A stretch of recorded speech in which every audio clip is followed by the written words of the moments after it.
Welcome to Bible for Modern Minds podcast.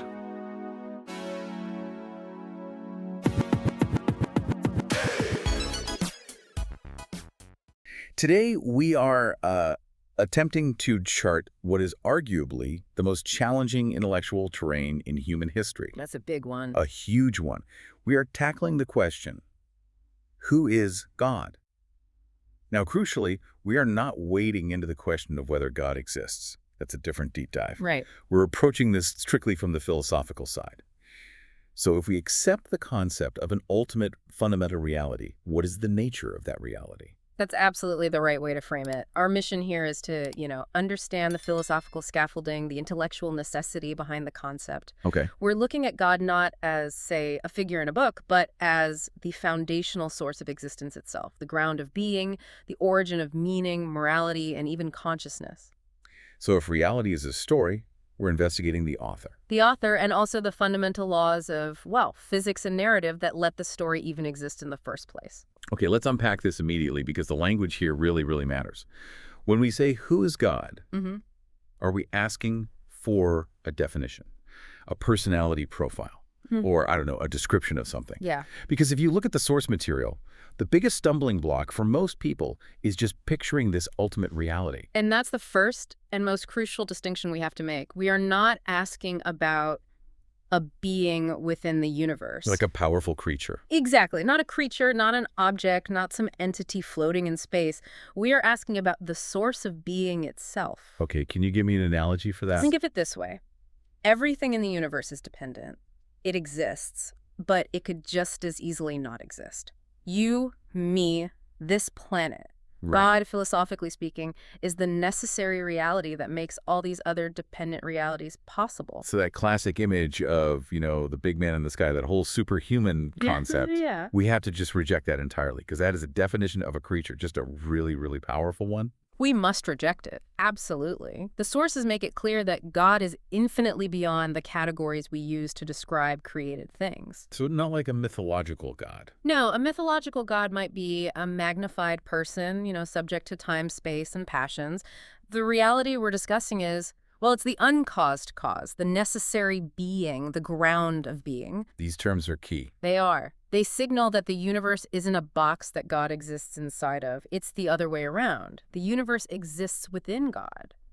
He is the ultimate, non-physical, ultimate mind. And this is where it gets really interesting, for me at least, because we have to tackle the concept of eternity. Everything in our experience, from the life cycle of a star to the life of a mosquito, it has a beginning, a middle, and an end. So how can our minds even grasp a beginningless reality? How can anything just be? It seems completely counterintuitive, I know, because our minds are defined by time. We're temporal creatures. But the necessity of eternity is actually purely logical. Well, think about it. If the fundamental source of all reality, what we're calling God, had a beginning, then that beginning would need a cause, right? Right, something had to start it. And if that cause existed, that cause would, by definition, be the true ultimate reality. Okay, right. So it's turtles all the way down until you hit the one turtle that isn't standing on anything else. That is the perfect analogy. The true God must be uncaused, uncreated, and without any origin. The sources present this as a logical necessity. If you trace the chain of causes back, you must eventually arrive at something that is self-existent, dependent on nothing. But let's play devil's advocate for a second. What if there was just an infinite regress of causes? Or what if everything just, started randomly? The problem with randomness, or even infinite regress, is that it runs into the problem of nothingness. And this is a really powerful philosophical nugget. If there were ever a moment when literally nothing existed, no space, no energy, no being whatsoever, then nothing would ever come into existence. Ever. Because existence can't just arise from non-existence. It can't. So something must have always existed. And that something must be the eternal being. But because this reality has always existed, it must have certain attributes, certain qualities that make it different from everything we see changing around us. Precisely. It must be unchanging, timeless, non-physical, and self-existent. It can't be made of parts that can decay or change. This is the definition of God as the only being who simply is.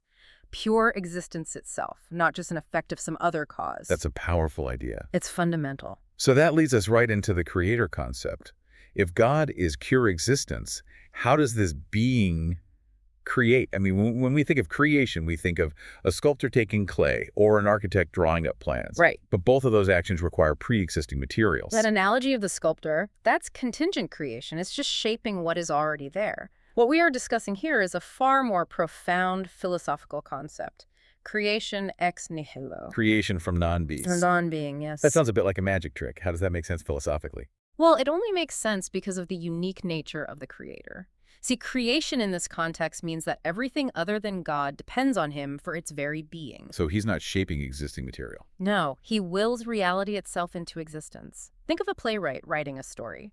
The story, the characters, the laws of that fictional universe, they all spring entirely from the mind and the intention of the writer. So the source of being is the ultimate act of will and intention. It is, and that is such a critical insight here. Creation is the expression of divine power and intention. If it were purely mechanical-like, say, two chemicals reacting. It would imply a blind, unconscious force. Exactly. But creation shows us order, complexity, rationality. Therefore, the creator must be a conscious, intentional, and purposeful reality, not just some blind force.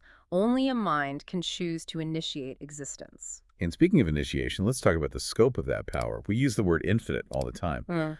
But when we apply infinite to the necessary being, what does that really mean? It's a great question. Is God mathematically infinite, like an endless number, or spatially infinite? This is where we have to shift from thinking about quantitative infinity to qualitative infinity, and it's a crucial distinction. Okay, what's the difference? Quantitative infinity is just endless more of something, an endless road, an endless pile of marbles.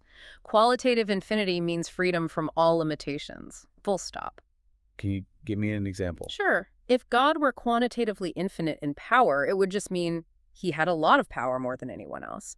But if God is qualitatively infinite, it means his very nature cannot be limited by definition. So things like time and space don't apply. Time does not measure him, space does not contain him, change does not affect him. Those are categories for created beings. He exists beyond all those boundaries. His infinity isn't just more, it's fundamentally different. Exactly. It speaks to his essence. When we look at the areas of infinity, we see this play out. He's infinite in power because he depends on nothing. He's infinite in knowledge because his awareness is perfect and total, encompassing all potential realities. And infinite in presence. Yes, infinite in presence because he isn't bound by a location. He is the very ground in which all locations exist. Okay, let's go back to the term that I think ties this all together. Necessary being. I think the average listener might grasp eternal and creator, but necessary feels like the philosophical spine of this whole discussion. He really is. Why is it impossible for this reality not to exist? Because existence requires a foundation.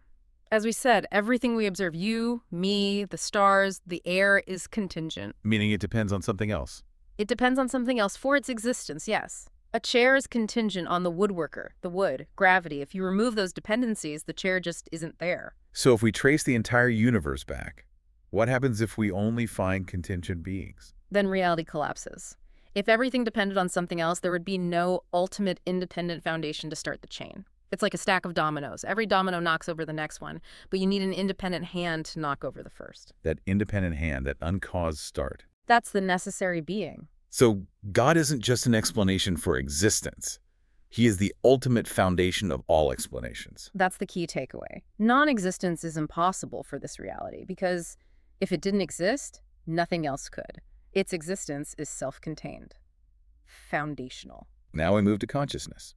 If this necessary being is the ultimate independent foundation of everything, is this reality a mind, a force, or something else entirely? We would assert God as mind in the highest, purest sense, so infinite consciousness without a physical brain. Why? What's the logic there? Because the universe we inhabit is rational, it's ordered, it's intelligible. We can use mathematics and logic to describe it. Right. We assume that logic will still hold tomorrow morning. Precisely. And that rationality implies an intelligent, rational source. The core intelligence argument is actually pretty simple. Intelligence doesn't just pop out of non-intelligence. Consciousness doesn't arise from unconscious matter.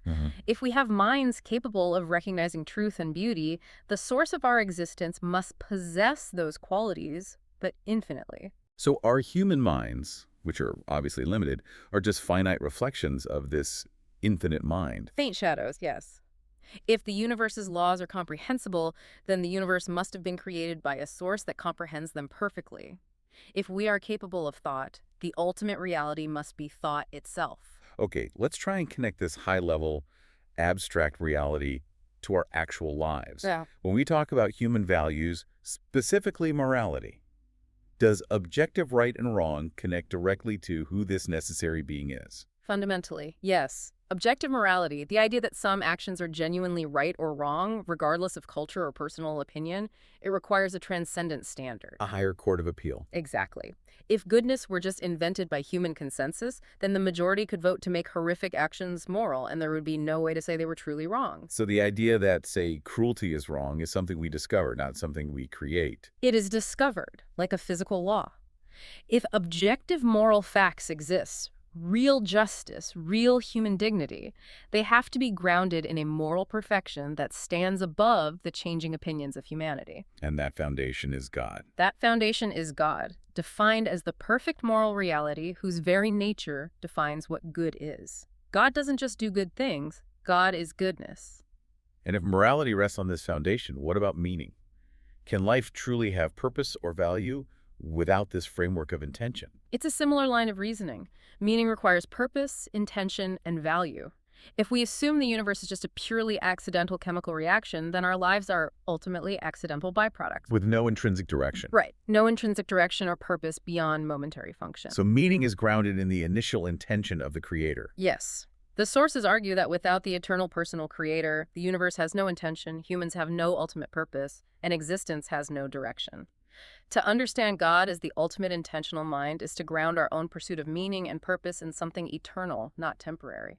After all this discussion of eternity, necessity, and infinity, the logical conclusion seems to be that God remains an absolute mystery. Why is that? Is this whole philosophical exercise just a way to say, well, we can't really know anything? It's quite the opposite, actually. Mystery here isn't ignorance, it's an acknowledgement of divine depth. Okay. God is infinitely knowable, meaning we can continue to explore and discover his attributes forever, but he is never fully comprehensible to a finite mind. If we could fully understand him. If we could put God in a box and say, I fully understand him, then whatever we understood would be smaller than infinity, and therefore it wouldn't be God. It's like trying to put the entire ocean into a teacup. You can taste the ocean, you can study the teacup sample, but you can't contain the whole thing. That is a perfect analogy. God is a mystery not because he hides, but because he is infinite. The more we learn, the more we realize the boundlessness of what remains to be learned. The vastness is part of the subject itself. This has been an incredible journey through some of the deepest truths of existence. So if we have to synthesize all of these attributes, the uncaused cause, the ultimate mind, the ground of meaning, the definition of goodness, what is the final essential definition of the necessary being? I would say we define God as the eternal, uncaused, transcendent reality from whom all existence flows, in whom all meaning rests, through whom all morality stands, and by whom consciousness becomes possible. He is the ultimate independent foundation of all reality. So to ask, who is God, is fundamentally to ask, what is the deepest, most necessary truth behind all existence? And the philosophical answer we've uncovered today is that the deepest truth is a foundation of pure existence, pure mind, pure truth, and pure goodness, the eternal creator of all that is contingent. A final thought for you to take away. We'd encourage you to consider what these foundational characteristics imply for your own relationship to existence, and whether you believe reality requires this ultimate, uncaused source. That's a deep dive that really never ends.